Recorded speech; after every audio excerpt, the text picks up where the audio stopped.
네, 오늘 말씀은 다시 예언하여 하리라 성경 본문의 제목을 가지고 말씀을 선포하도록 하겠습니다. 실천신학대학원에서 최근에 교인들의 유형을 조사한 적이 있습니다. 여러 유형을 조사했는데요. 그중에 초월형과 현실형이라는 카테고리를 정해놓고 조사를 해봤습니다.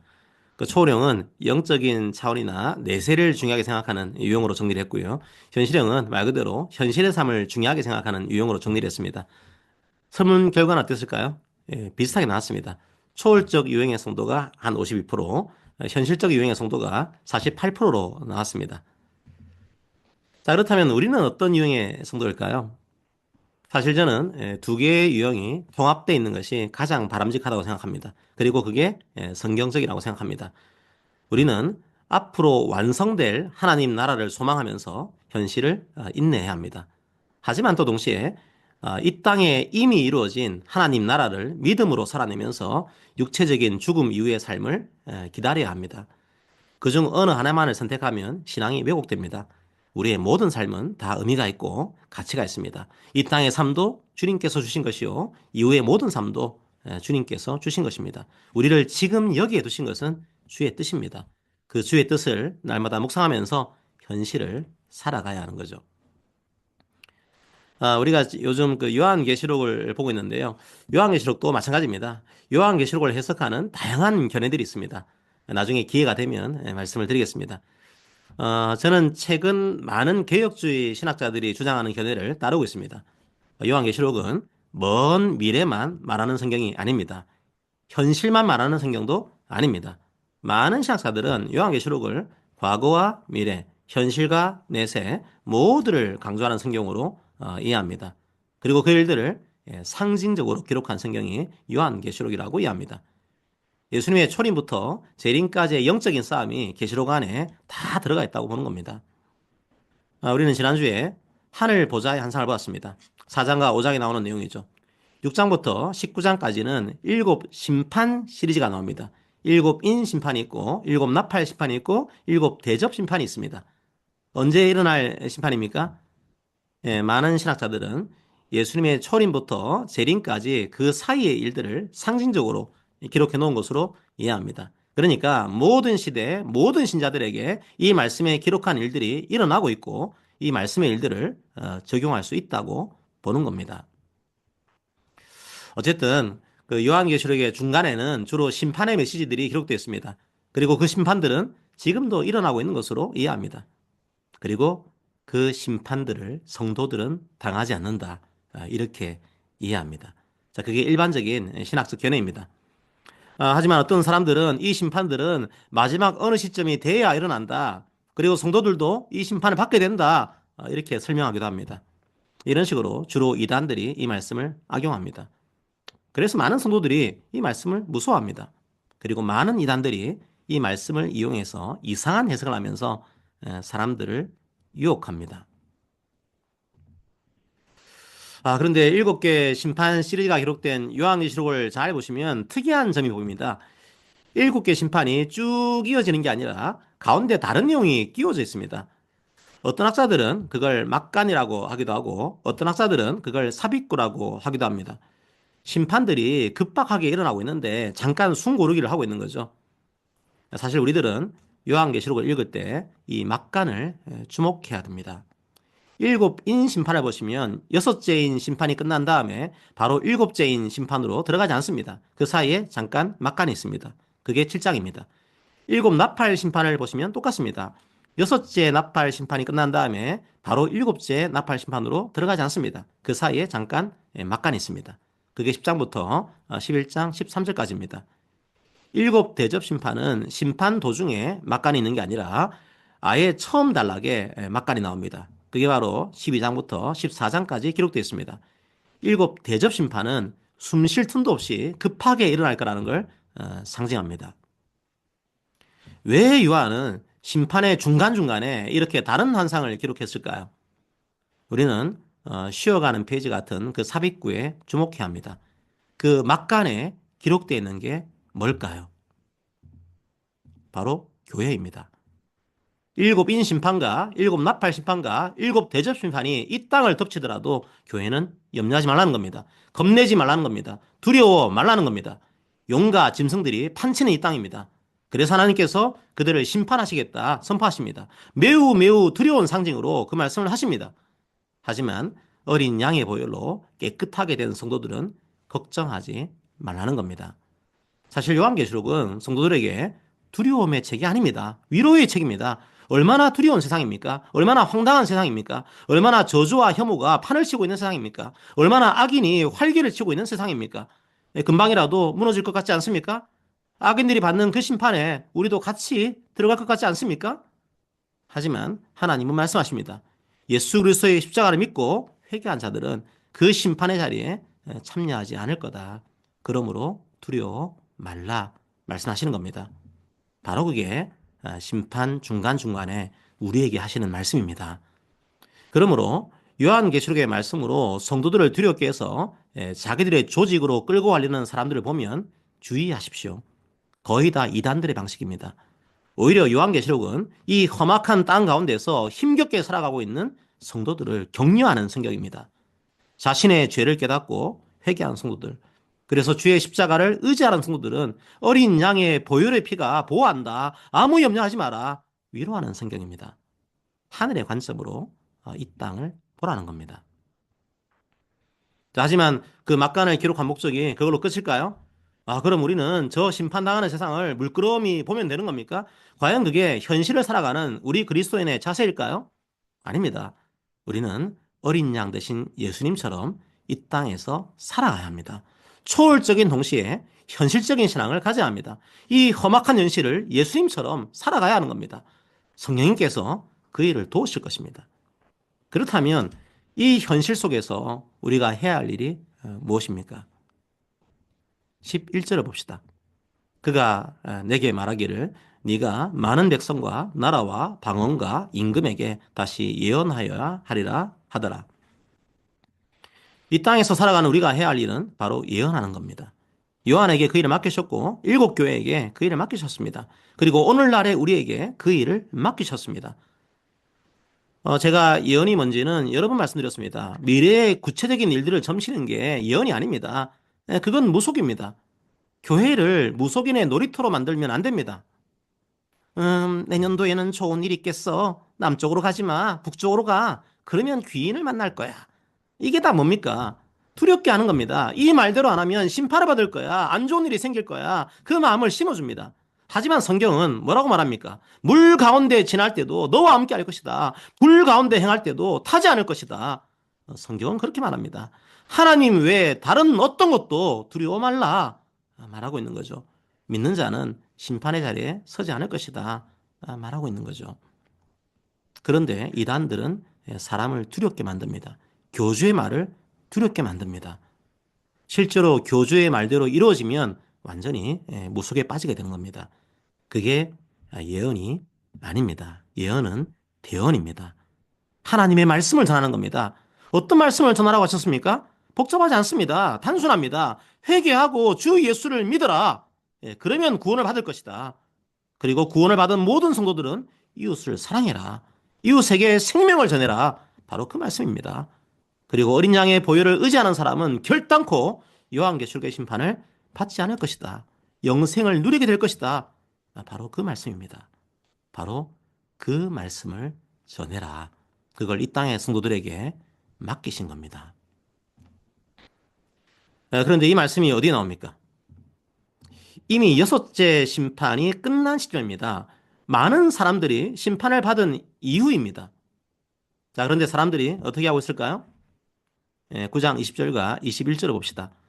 이 재앙에 죽지 않고 남은 사람들은 손으로 행한 일을 회개하지 아니하고 오히려 여러 귀신과 또는 보거나 듣거나 다니거나 하지 못하는 금, 은, 동과 목석의 우상에게 절하고 또 그 살인과 복술과 음행과 도둑질을 회개하지 아니하더라. 7개 심판 중에 이미 6개의 심판을 끝냈습니다. 다 끔찍한 심판입니다. 다 두려운 심판입니다. 그러면 돌아와야 하지 않을까요? 7째 심판이 오기 전에 회개해야 하지 않을까요? 남아있는 시간이 별로 없습니다. 기회도 한 번밖에 남아있지 않습니다. 그런데 회개하지 않습니다. 여전히 자신의 살인, 복술, 음행, 도둑질을 회개하지 않습니다. 다시 우상에게 갑니다. 그리고 그 우상에게 절합니다. 하나님이 아니라 귀신을 의지하고 로마의 황제를 의지한 겁니다. 그리고 무속적인 삶을 살아갑니다. 이웃을 섬기는 삶이 아니라 자기를 숭배하고 정치 권력을 신으로 섬기고 경제 권력을 경배하고 귀신을 숭배하고 이웃을 죽여서라도 자신의 뜻을 관철하는 불신의 삶을 살아간 겁니다. 그런데 언제까지 그렇게 살아간 겁니까? 여섯째 심판이 마칠 때까지요. 여전히 회개하지 않는 겁니다. 이만하면 되지 않았을까요? 이 정도 되었으면 우리가 아무리 외치더라도 회개할 가능성이 있을까요? 사실 요한계시록을 보면 자기 죄를 회개하고 예수님을 믿고 그의 뜻대로 이웃을 사랑하며 사는 성도들은 심판받지 않습니다. 물론 우리가 잘나서가 아닙니다. 어린 양의 피가 우리를 보호하기 때문입니다. 자, 하지만 어쨌든 굳이 우리가 외쳐야 할까요? 그냥 가만히 있으면 되는 것 아닐까요? 자, 하지만 바로 그때 주님은 다시 말씀하십니다. 그런 끔찍한 심판을 받고도 회개하지 않는 그 사람들을 향해서 다시 예언해야 한다 말씀하십니다. 왜 그렇습니까? 왜 다시 이 말씀을 전해야 하는 겁니까? 에스겔 33장 11절을 봅시다.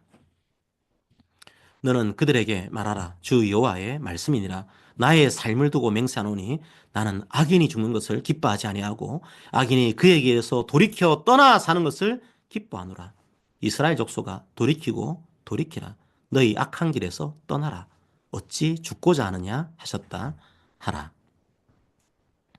성도 여러분, 하나님의 사랑은 우리의 상식을 뛰어넘습니다.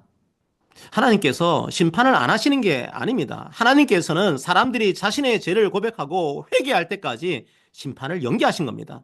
하나님은 한 영혼 한 영혼이 그 죄를 깨닫고 돌아오기를 기다리십니다. 왜냐하면 회개하지 않으면 죽기 때문입니다. 하나님께서는 회개할 기회를 주시는 겁니다. 다시 돌이킬 기회를 주시는 겁니다. 그 일을 누구에게 맡기신 겁니까? 바로 교회에게 맡기신 겁니다. 교회는 나 혼자 예수 믿고 끝 이런 모임이 아닙니다. 교회가 해야 할 가장 중요한 사명은 선지자적 사명입니다. 바로 그 일을 위해서 교회를 부르신 겁니다. 여섯째 심판을 받고도 회개하지 않은 사람들을 향해서 선포하라는 겁니다. 회개하라고 선포하라는 겁니다. 회개하지 않으면 죽는다. 회개하지 않으면 심판을 받는다. 그러므로 그 죄에서 떠나서 예수의 십자가 아래에 서라 선포하라는 겁니다. 죄와 하나님은 함께 갈 수 없습니다.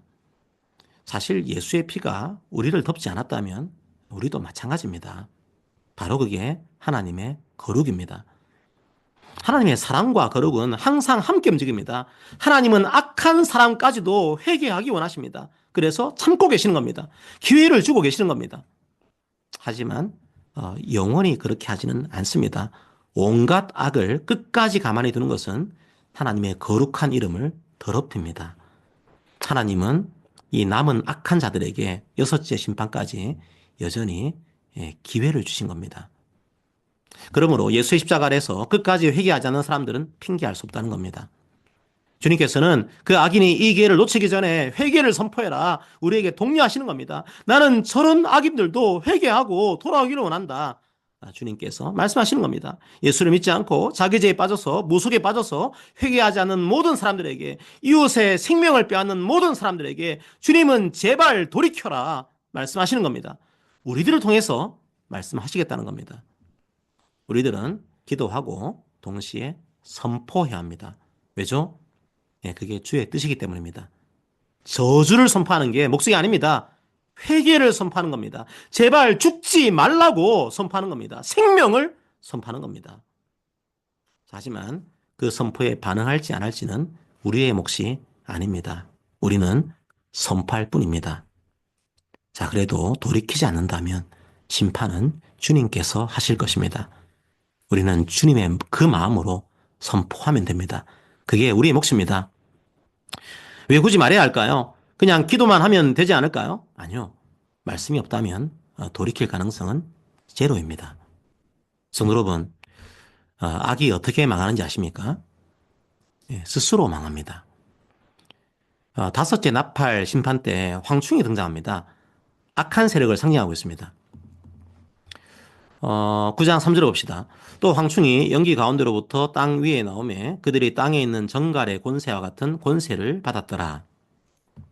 이 악한 세력이 엄청난 권세를 갖고 있습니다. 힘이 있습니다. 그래서 사람들을 괴롭힙니다. 누구를 괴롭힐까요? 4절에 나와 있습니다. 이마에 하나님의 인침을 받지 않는 사람들을 괴롭힙니다. 누구일까요? 자기 편입니다. 황충의 편에 서서 황충을 따랐던 사람들입니다. 사탄은 자기를 따르는 사람들을 결국 파멸시킵니다. 황충을 따라가면 권세를 얻을 것 같지만 결국 그 악의 세력은 자신을 따랐던 사람들을 파멸시킵니다. 그 길은 생명의 길이 아니라 사망의 길입니다. 그 길을 따라가면 권력을 얻을 것 같지만 재산을 얻을 것 같지만 생명을 얻을 것 같지만 속은 겁니다. 그 길의 결국은 사망입니다. 그게 바로 악의 자기 파멸적 성격입니다. 악은 스스로를 죽입니다. 자기를 따르는 자들을 죽입니다. 그러므로 하나님 말씀을 전하지 않으면 죽습니다. 그냥 악은 악을 죽입니다. 그래서 제발 회개하고 돌아와라 선포하라는 겁니다. 선포하지 않으면 돌아올 수 없는 겁니다. 성도 여러분, 우리는 선포해야 합니다. 악한 자라도 다시 회개하고 돌아올 수 있도록 선포하는 겁니다. 하지만 그래도 회개하지 않는다면 주님께서 주님의 거룩함을 드러낼 것입니다. 자, 그런데 우리가 어떤 방법으로 이 회개 말씀을 전해야 합니까? 9장 9절과 10절을 읽어봅시다. 내가 천사에게 나아가 작은 두루마리를 달라 한즉 천사가 이르되 갖다 먹어버리라. 내 배에는 쓰나 내 입에는 꿀같이 달리라 하거늘 내가 천사의 손에서 작은 두루마리를 갖다 먹어버리니 내 입에는 꿀같이 다나 먹은 후에 내 배에서는 쓰게 되더라. 요한이 작은 두루마리를 먹습니다. 뭘 의미합니까? 하나님의 말씀을 의미합니다. 그러니까 요한에게 말씀대로 선포해라 말씀하시는 겁니다. 요한의 생각과 뜻이 아니라 두루마리에 적힌 하나님의 말씀대로 선포하라는 겁니다. 사실 이 말씀은 구약에서 먼저 등장합니다. 에스겔 선지자에게 하셨던 말씀입니다. 에스겔서 3장 3절을 읽어봅시다. 내게 이르시되 인자야 내가 내게 주는 이 두루마리를 네 배에 넣으며 네 창자에 채우라 하시기에 내가 먹으니 그것이 내 입에서 달기가 꿀 같더라. 에스겔을 선지자로 부를 때 이런 환상을 주셨죠. 요한계시록과 에스겔의 표현이 거의 같습니다. 무슨 의미일까요? 요한을 선지자로 불렀다는 말입니다. 하나님의 말씀을 전하는 자로 불렀다는 말입니다. 요한만 그런 게 아닙니다. 이 계시록을 누구에게 쓴 겁니까? 7교회입니다. 즉 예수를 믿는 모든 자들을 주의 말씀을 선포하는 자들로 불렀다는 말입니다. 그러므로 회개를 선포할 때도 우리가 먹은 두루마리의 말씀대로 선포해야 합니다. 세상은 저주와 혐오의 목소리로 선포합니다. 하지만 우리는 애통하는 마음으로 선포합니다. 우리도 우리 죄로 죽었던 사람이었습니다. 하지만 주의 십자가로 우리를 용서하셨습니다. 이제 우리는 그 생명의 길을 따라갑니다. 그러므로 악인들이여 아직 기회가 있습니다. 회개하십시오. 회개하는 자를 주님께서 살리실 것입니다. 회개하지 않으면 심판을 받을 것입니다. 담대하게 선포하는 겁니다. 그러므로 균형을 잡아야 합니다. 마치 우리에게 죄가 없는 것처럼 교만하게 선포하는 것도 문제지만 우리가 죄인이라는 이유로 선포하지 않는 것도 문제입니다. 만약 그렇다면 여전히 우리는 주님의 피를 의지하지 않는 겁니다. 우리가 깨끗하기 때문에 선포하는 것이 아닙니다. 우리를 용서하신 주님이 거룩하시고 신실하시기 때문에 그 주님의 의를 힘입어서 선포하는 겁니다. 담대하게 선포하는 겁니다. 그러므로 우리는 선포해야 합니다. 그게 주님의 뜻입니다. 우리의 자격이 아니라 예수 그리스도의 십자가를 힘입어서 선포하는 겁니다. 사회에서 만나는 여러 악을 만날 때 우리는 악을 회피할 때가 있습니다. 그리고 주님께서 하실 것입니다. 기도합시다 라는 말로 침묵할 때가 있습니다. 때로 기도는 선포의 책임을 회피하는 수단으로 악용됩니다. 기도와 말씀의 선포는 함께 가는 겁니다. 따로 가지 않습니다. 우리는 선포하는 동시에 기도해야 하고 기도하는 동시에 선포해야 합니다. 바로 그 자리에 주님께서 함께 할 것입니다. 하지만 만만치는 않습니다. 에스겔서의 말씀과 요한계시록의 말씀을 보십시오. 미묘한 차이가 있습니다. 뭘까요?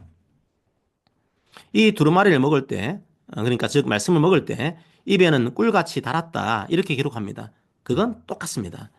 말씀을 먹었을 때 감격을 말합니다. 말씀의 달콤함을 말합니다. 저는 그리스도인들을 말씀이 달콤한 사람들로 정의하고 싶습니다. 물론 우리가 일상에 바빠서 성경을 읽지 못하고 뭐 할 때가 많습니다. 워낙 일상의 삶들이 분주합니다. 하지만 적어도 성경을 읽고 묵상하고 들을 때만큼은 그 말씀이 우리 속에 달콤하게 느껴집니다. 그렇지 않습니까? 그리스도인들은 그게 당연한 겁니다. 말씀이 달지 않다면 뭔가 문제가 생긴 겁니다. 무슨 문제일까요? 저 같은 설교자가 잘못된 말씀을 전해서 그럴 수도 있습니다. 거짓된 말씀은 달지 않습니다. 아니면 신앙이 없는 걸 수도 있습니다. 믿지 않는 사람들은 그냥 성경을 베스트셀러의 하나로 읽고 넘어갑니다. 신앙이 없으면 말씀이 달지 않습니다. 그것도 아니면 우리의 신앙이 아픈 겁니다. 여러 가지 일들 때문에 너무 지쳐 있을 수도 있습니다. 말씀의 맛을 모를 만큼 신앙의 질병이 생긴 거죠. 신앙이 병들어 있으면 말씀의 달콤함을 못 느낍니다. 어쨌든 말씀을 전하는 설교자도 조심해야 되고 성도님들 스스로도 돌아볼 필요가 있습니다. 원래 말씀은 생명력이 있어서 우리의 마음을 움직입니다. 그러므로 그 말씀이 달지 않다면 애통하며 간구해야 합니다. 어쨌든 요한계시록은 또 하나의 말을 덧붙입니다. 이 두루마리가 입에서는 달았는데 배에서는 쓰게 되었다는 겁니다. 무슨 말입니까?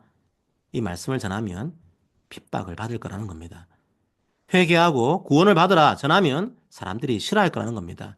이웃을 사랑하고 이웃의 생명을 해하지 말라. 너희들이 하는 그 일이 생명을 죽이는 거다. 외치면 권세들이 핍박할 거라는 겁니다.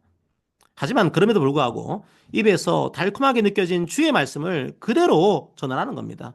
저주와 혐오의 말들로 가득한 악한 자들의 말을 전하는 게 아니라 생명과 정의로 이끄시는 주의 말씀을 말씀 그대로 전하는 겁니다. 아무리 권세와 세력들이 위협한다고 할지라도 타협하지 말라는 겁니다. 바로 그게 우리의 방법입니다. 두루마리의 말씀대로 살아가시기를 기도합니다. 자, 바로 그렇게 말씀을 전한 사람들이 11장에 나옵니다. 두 증인이 나오죠. 바로 교회입니다. 그렇게 말씀을 전한 결과가 무엇입니까? 사람들이 회개했을까요? 아니요. 11장 10절을 봅시다. 이 두 선지자가 땅에 사는 자들을 괴롭게 한 고로 땅에 사는 자들이 그들의 죽음을 즐거워하고 기뻐하여 서로 예물을 보내리라 하더라. 이 두 증인을 짐승이 죽입니다. 짐승은 정치 권력과 경제 권력을 상징합니다. 권세를 가진 사람들이 두 증인을 죽여버립니다. 자꾸 회개하라고 말하는 게 거슬리는 거죠. 성경에서 특이한 표현 중에 하나가 있습니다. 악인들이 말씀을 전하는 사람들을 어떻게 묘사할까요? 자기들을 괴롭히는 사람들로 설명합니다. 열왕기상 18장 17절과 18절을 봅시다. 그 선지자 엘리야가 악한 왕 아합을 만납니다. 그런데 아합이 이렇게 얘기합니다. 읽어드리겠습니다. 엘리야를 볼 때 아합이 그에게 이르되 이스라엘을 괴롭게 하는 자여 너냐? 그가 대답하되 내가 이스라엘을 괴롭게 한 것이 아니라 당신과 당신의 아버지 집이 괴롭게 하였으니 이는 여호와의 명령을 버렸고 당신이 바알들을 따랐습니다. 하나님의 말씀을 전할 때 회개하라고 말할 때 악한 왕들이 뭐라고 말합니까? 나를 괴롭게 하는 인간들아 이렇게 저주하는 겁니다. 그 말이 듣기 싫은 겁니다. 저 인간만 사라지면 자기 마음대로 할 수 있을 것 같습니다. 그래서 선지자가 자기를 괴롭힌다고 생각하는 겁니다. 성도 여러분, 우리가 누군가를 괴롭히기 위해서 일을 합니까?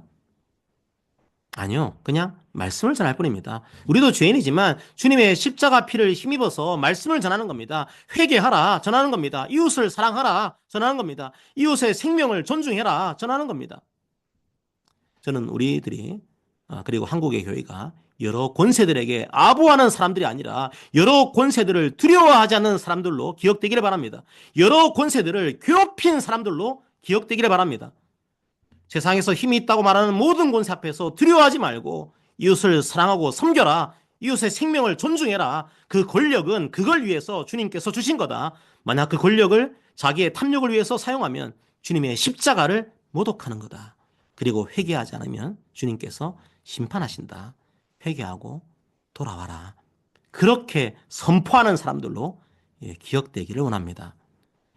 이상한 사이비 교주 같은 사람들은 자기 힘으로 안 되니까 자기 화를 못 참아서 자기 입술로 저주합니다. 하지만 우리들은 어떻게 하는 겁니까? 우리의 힘으로 하는 게 아닙니다. 그리고 저주하는 게 아닙니다. 회개를 선포하는 겁니다. 그 말씀의 선포 자체가 권세들을 괴롭게 하는 겁니다. 말씀은 악한 세력들을 괴롭게 만듭니다. 그게 교회의 선지자적 사명입니다. 그게 말씀의 힘입니다. 하지만 악한 권세들은 그 말씀을 듣기 싫어합니다.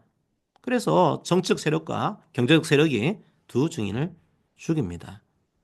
사람을 살리기 위해서 회개의 복음을 선포했는데 오히려 악한 사람들은 여전히 회개하지 않습니다. 오히려 생명을 주려고 했던 사람들을 죽여버립니다. 그리고 죽었다고 좋아합니다. 너무 좋아서 서로 자축하면서 선물을 보냅니다. 그리스도인들은 그 사람이 회개할 수 있도록, 그래서 생명을 얻도록 말씀을 선포하지만 악은 자기가 싫어하는 사람을 죽여버립니다. 오히려 악이 승리한 것처럼 보입니다. 하지만 11절을 봅시다. 3일 반 후에 하나님께로부터 생기가 그들 속에 들어가며 그들이 발로 일어서니 구경하는 자들이 크게 두려워하더라. 하나님께서 충성된 증인들을 다시 살리십니다. 그게 바로 부활신앙입니다. 이런 부활신앙이 없다면 우리는 악의 권세를 두려워할 수밖에 없습니다. 누구에게나 죽음은 두려운 일입니다. 하지만 주님께서 고난당하는 성도들을 감찰하시고 영적으로 이미 생명을 얻은 우리들을 육적으로도 다시 살리실 것입니다. 우리가 매주 고백하고 있지 않습니까? 우리는 영원히 사는 것도 믿습니다. 하지만 몸이 다시 사는 것도 믿습니다. 그러므로 우리가 죽더라도 주께서 부활하신 것처럼 우리도 다시 부활할 것입니다. 그 믿음으로 나아갈 때 우리는 담대할 수 있습니다. 그 믿음이 없다면 우리는 온갖 권세 앞에서 주저주저하면서 살아갈 수밖에 없습니다. 성도 여러분, 우리는 부활신앙을 갖고 살아가는 주의 자녀들입니다. 그러므로 담대합시다. 주께서 부활의 첫 열매가 되셔서 부활을 확증하셨습니다. 그리고 우리 마음 가운데 성령 하나님이 오셔서 마음으로 믿게 하십니다. 그러므로 악한 땅 가운데서 기도합시다. 그리고 십자가로 이루신 주의 공의를 선포합시다. 그리고 행합시다. 바로 그게 교회가 해야 할 일입니다. 겸손하게 하지만 담대하게 이번 한 주도 나아가시기를 기도합니다. 아멘. 함께 우리가 주의 말씀 앞에서 바로 서기를 원합니다. 함께 기도하는 마음으로 찬양하겠습니다.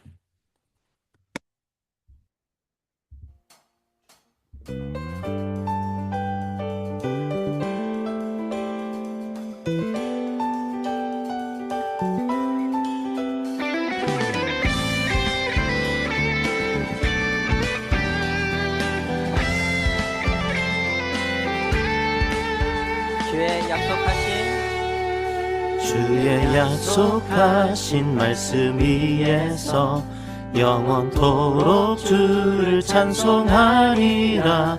소리 높여 주께 영광 돌리며 약속 믿고 굳게 서리라.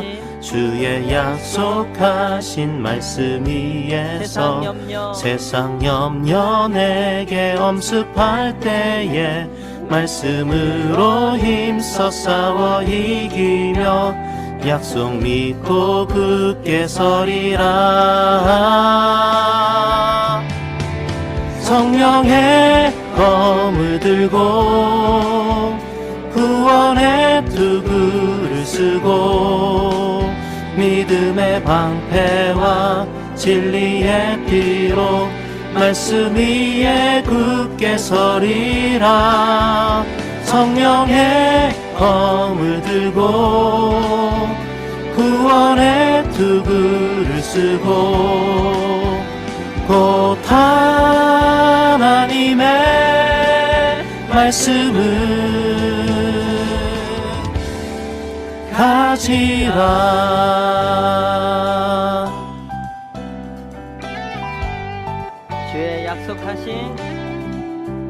주의 약속하신 말씀 위에서 영원하신 주의 사랑 힘있고 성령으로 힘써 싸워 이기며 약속 믿고 굳게 서리라. 주의 약속하신 말씀 위에서 성령 인도하는 대로 행하며 주님 품에 항상 안식 얻으며 약속 믿고 굳게 서리라. 성령의 검을 들고 구원의 투구를 쓰고 믿음의 방패와 진리의 띠로 말씀 위에 굳게 서리라. 성령의 검을 들고 구원의 투구를 쓰고 곧 하나님의 말씀을 가지라.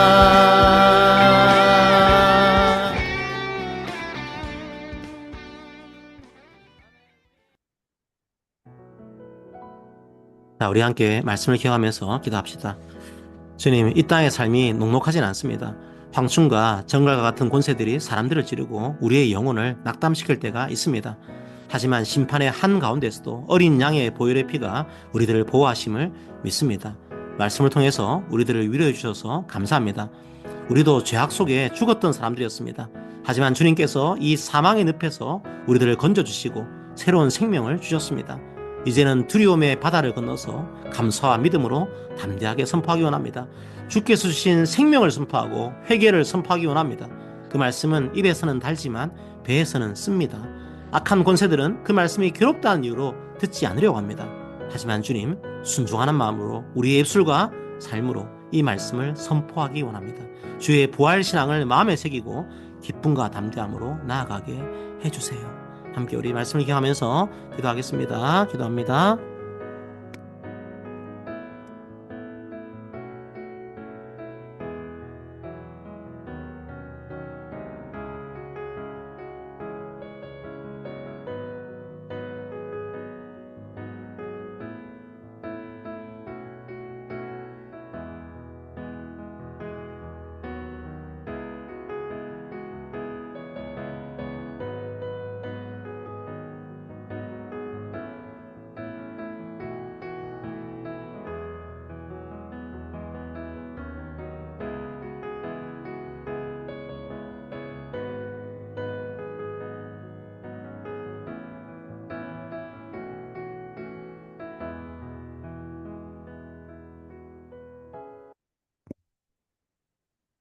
사랑의 하나님 아버지, 감사합니다.